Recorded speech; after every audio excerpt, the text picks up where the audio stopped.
you so much. You guys look very dead for your question. Can you tell us one unique trait about yourself that sets you apart from the other candidates? Can you request to repeat the questions, please? Can you tell us the unique trait about yourself that sets you apart from the other candidates? Good evening, everyone. Thank you for that wonderful question.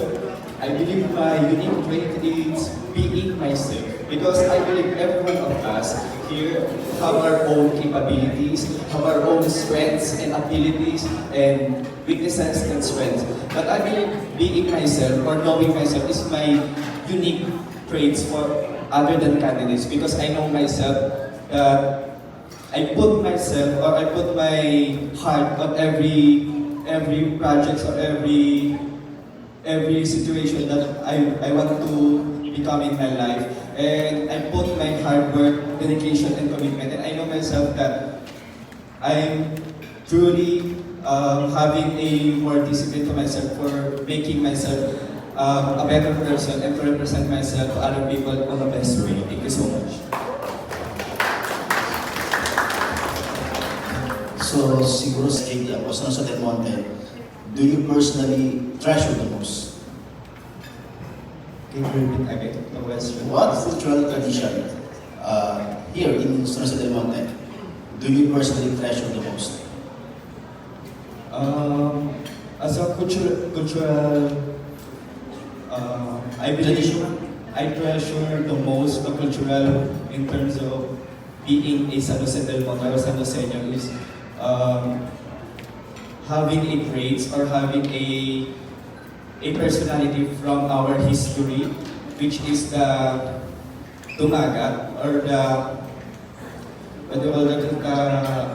indigenous people of the San Jose del Monte, which is being simple and being contented for everything that we have. Because I believe being contented, I believe that this cultural personality or we treasure it's the reason why we became one of the most progressive city here in Bulacan, and one of the most productive and successful city in the Philippines. Thank you. All right. Good evening, everyone. Ang isang katangian ko na mako-consider kong unique ay hindi ako gumigive up sa aking mga pangarap. Ladies and gentlemen, I am not fluent in Tagalog, but I will try. My family isn't really supportive of me joining pageantry.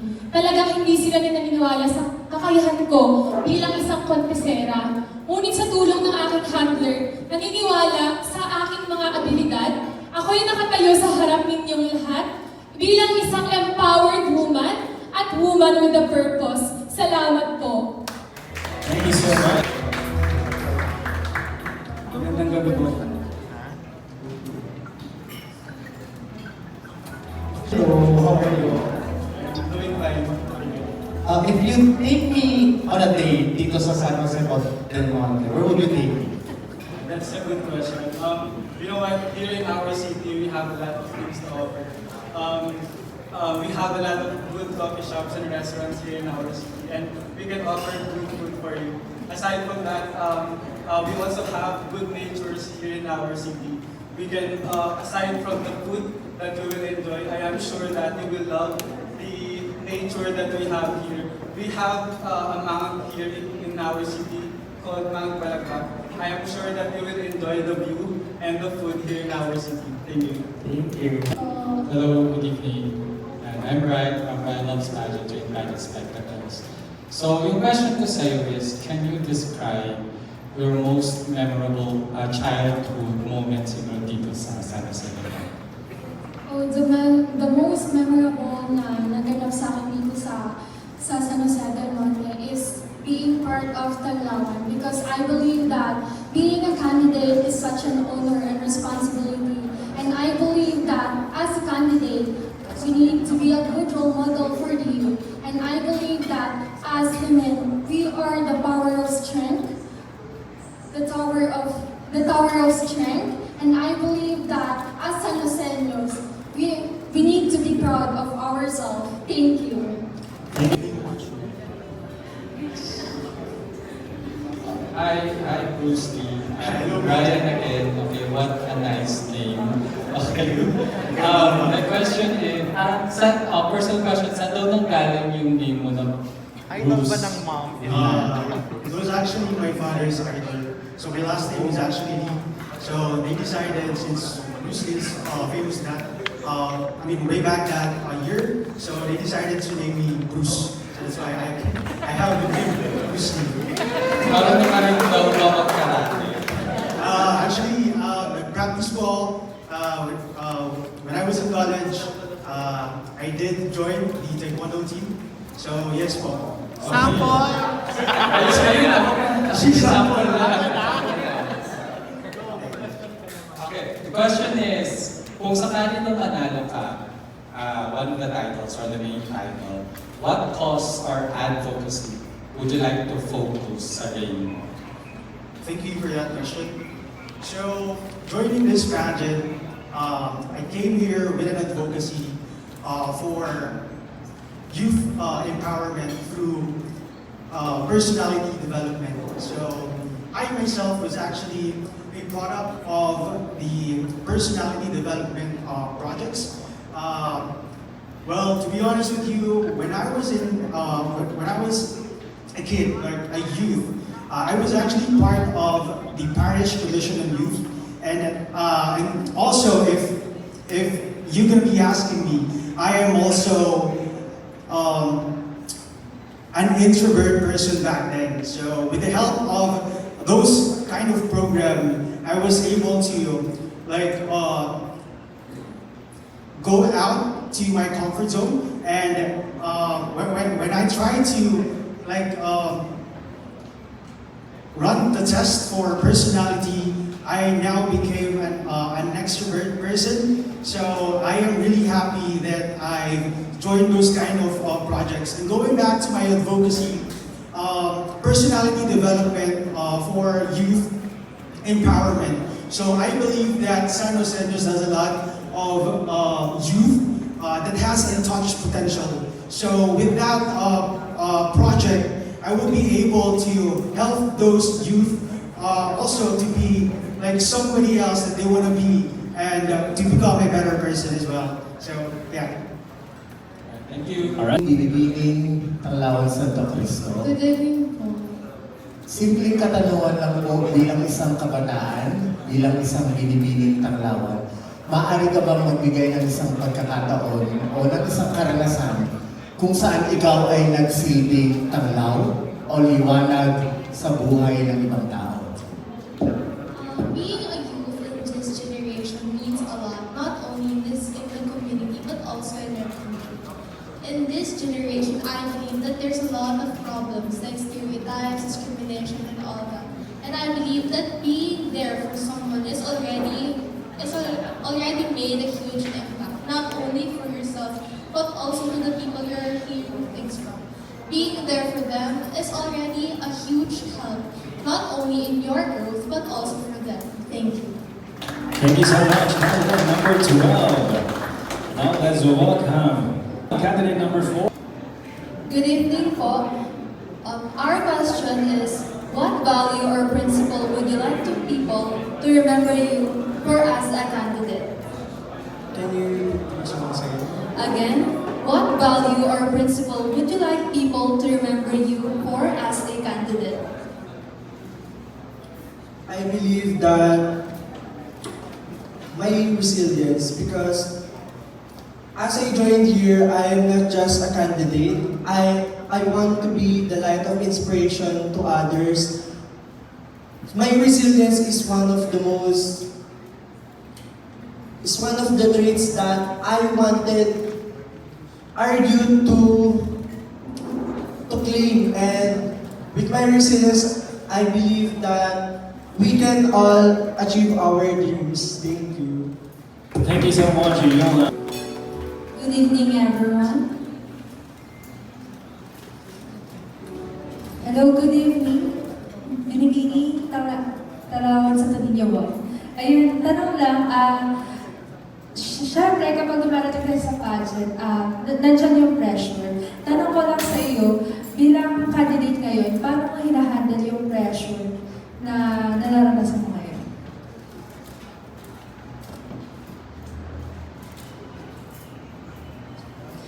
Pressure is always something or the thing that a candidate has to face before a pageant or a competition. For me, I conquer the pressure. I conquer the feeling of pressure with the help of my mentors, my friend, my loved one, or my family. They help me build my confidence. I drew my confidence from them, and they always nurture me and always encourage me to be better. Thank you. Thank you so much. Magandang gabi po sa inyong lahat.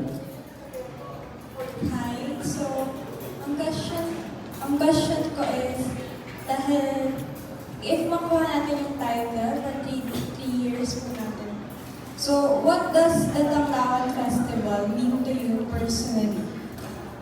Maraming salamat po sa iyo. Kung sakali man na pala rin ako na makuha yung title dito sa Tanglawan, gagamitin ko yun upang maka-inspira pa ng maraming tao, lalong-lalo na sa kabataan at sa mga indigenous people.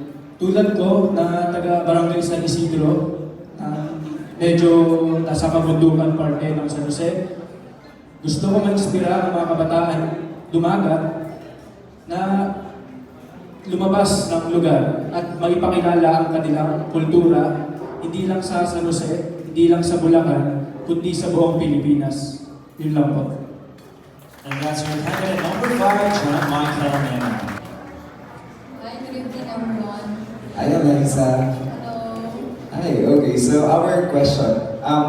We've seen you many times. You joined our festival queen. You also joined a TV competition. So, what would you like to offer to San Jose del Monte this year that will make you be our next Binibining Tanglawan?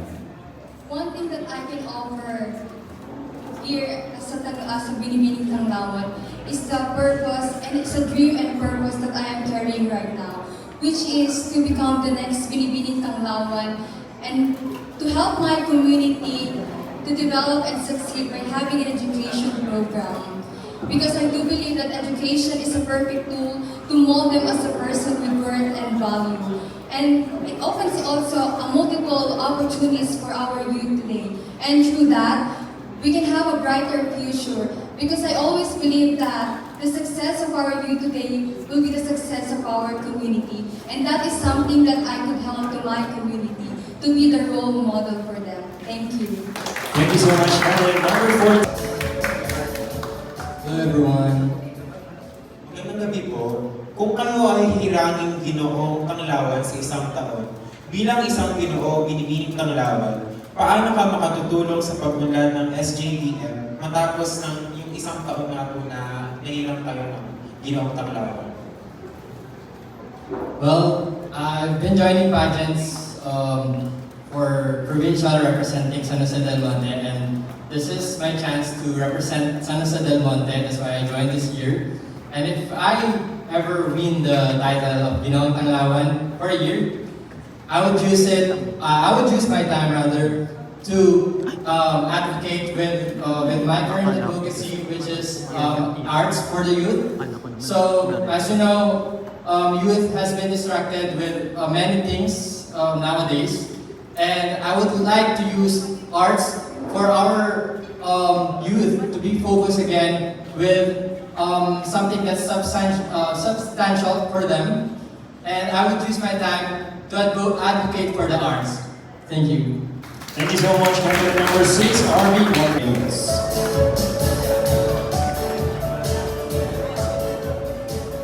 Good evening, everyone. Hi, Jasmine.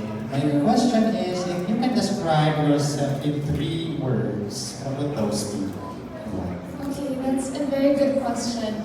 If I will describe myself in 3 words, I would choose hardworking and persevere and dashing. Because I chose those words because as a working student, I feel that I'm very hardworking in everything that I do. Sometimes I feel insecure that I don't have a lot of time to prepare on the things that I want. However, there's comfort in knowing that despite the struggles, I show up in everything that I do with confidence and with grit and do my best for me to be able to achieve my dreams, because I want this message to be shared to everyone that doubts will always be the enemies of our dreams more so than failures. And so I want our fellow members of the youth and even not members of the youth to do everything and go for their dreams. That would be all. Thank you. Very happy to have candidate number 15, Jasmine Reyes. Now as a welcome candidate number. Siguro po, ang isasagot ko dyan yung aking advocacy, yung sporting education. Sa panahon po ngayon, marami pong kabataan na nahihirapan po na mag-aral. Pag wala na pong pangaral, tumitigil na po sila. Gusto ko pong tulungan sila sa pamamagitan ng pagsuporta sa kanilang likod na hindi na sila matatakot na mag-aral dahil may susuporta po sa kanilang likod. Yun lamang po at maraming salamat. Ira Evangelista. Good evening po. Ayun, good evening, Ms. Kyra. For your question, how would you show the tourists, yung mga turista natin, na yung bayan natin ay hindi lamang for leisure and for entertainment? Paano natin papakita na yung bayan natin ay kamahal-mahal din? This is one of the things that I love about our country. It's our citizens. We Filipinos are very unique since we support each other with full heart, especially in pageants, when we watch Miss Universe. It's just a heartwarming scenery when we support each Filipinos in their dreams. That would be all. Thank you. Thank you so much. Here's your question. Kung ikaw ay isang pagkain o produktong tatak sa Nosenyo, paano mo ipopromote ito sa ibang hindi taga San Jose del Monte? Isa pa po. Ginoong Minuyang Tri, kung ikaw ay isang pagkain o produktong tatak sa Nosenyo, anong produkto o pagkain ka at paano mo ito ipopromote sa hindi taga San Jose del Monte? Siguro po para sa akin, ang isa pong pinagmamalaki namin pagkain dito sa San Jose del Monte is Valenciana. Paano ko po siya ipopromote? Ipopromote ko siya bilang ako po yung model, hindi dahil ipagmamalaki mo na ikaw yung model nito, kundi dahil hindi dahil na ikaw Gusto mo lang siya i-promote dahil kumbaga makatulong ka sa San Jose del Monte. Bilang maliit na bagay na makatulong ka lang na may promote to. And syempre, sobrang salamat po namin sa aming mayora na always pong nakasuporta po sa amin sa aming mga model. Kailangan po. Good evening po. Hello, good evening. Hello. Right again. If you would be given an opportunity or a chance na mag-invite ng famous personality or celebrity dito sa San Jose del Monte, so sinong invite mo at bakit? You know what? I always look up to Mr. Boy Abunda because of his advocacies, because of his intelligence, and I really wanted to be like him po. So if I would take him to our city, I would show him the history, the people of our city, and also the beautiful tourism of our city. And that way, I could show him how does the San Joseños live, how does the San Joseños love each other, and how does the San Joseños has been so proud of themselves. Because I always believe that the San Joseños are always been made and built to be the Tanglaw of the whole city, of the whole country, and of the whole universe. Thank you so much. Thank you so much. Candidate number 17, Ian Azuela. Now let's go on candidate number 9, John Harvey Hava. Hi, John and kay number 9. Hello po. Oo. Familiar ka. Actually, partial na. Yeah, pageant veteran. John. Yes po. Bakit ikaw ang kailangang tanghaling manalo as Ginoong Tanglawan 2025?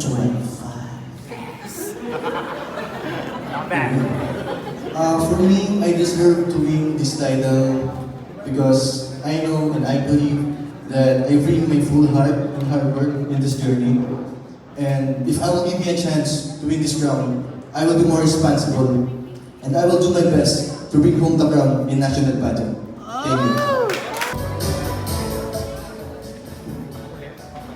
Hello, how are you? Hello, good evening, ladies and gentlemen.